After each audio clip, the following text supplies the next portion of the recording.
Sudah 2 bulan berlalu sejak kematian misterius Arya Daru Pangayunan 39, seorang diplomat Kementerian Luar Negeri Kemlu, yang ditemukan tewas di kamar kosnya di kawasan Menteng, Jakarta Pusat. Namun hingga kini, pihak kepolisian belum juga mengumumkan penyebab pasti dari kematiannya. Meski begitu, sejumlah ahli forensik mulai memberikan analisis dan spekulasi atas kasus yang menimbulkan banyak pertanyaan publik. Email psikolog forensik Reza Indragiri menjelaskan bahwa secara umum, kematian seseorang bisa disebabkan oleh 4 faktor: kejadian alami, tindakan bunuh diri, ulah pihak ketiga, atau kecelakaan.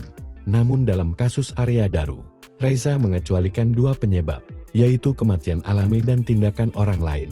Ia menilai bahwa kondisi tubuh Arya yang terlilit lakban 2 lapis, serta adanya plastik di bagia, dalam membantah dugaan kematian akibat sebab alami. Ia juga menilai kemungkinan kematian karena perbuatan orang lain sangat kecil.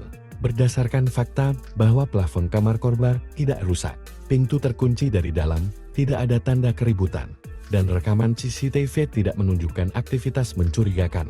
Dengan 2 faktor telah dieliminasi, Reza menyampaikan bahwa kemungkinan yang tersisa adalah kecelakaan atau kematian karena keputusan korban sendiri. Ia mencontohkan bahwa dalam beberapa kasus, seperti ketika seseorang melakukan tindakan berisiko tanpa niat bunuh diri, kondisi kritis bisa muncul secara tiba-tiba dan tidak disadari, terutama jika pasokan oksigen ke otak berkurang secara drastis. Hal ini bisa menyebabkan seseorang kehilangan kesadaran akan situasi berbahaya yang tengah dialaminya.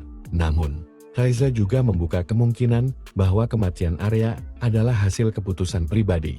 Ia menyatakan bahwa jika korban dengan sengaja menyumbat pasokan oksigen ke tubuhnya, maka kematiannya bisa dikategorikan sebagai akibat dari niat sendiri, bukan kecelakaan atau perbuatan orang lain.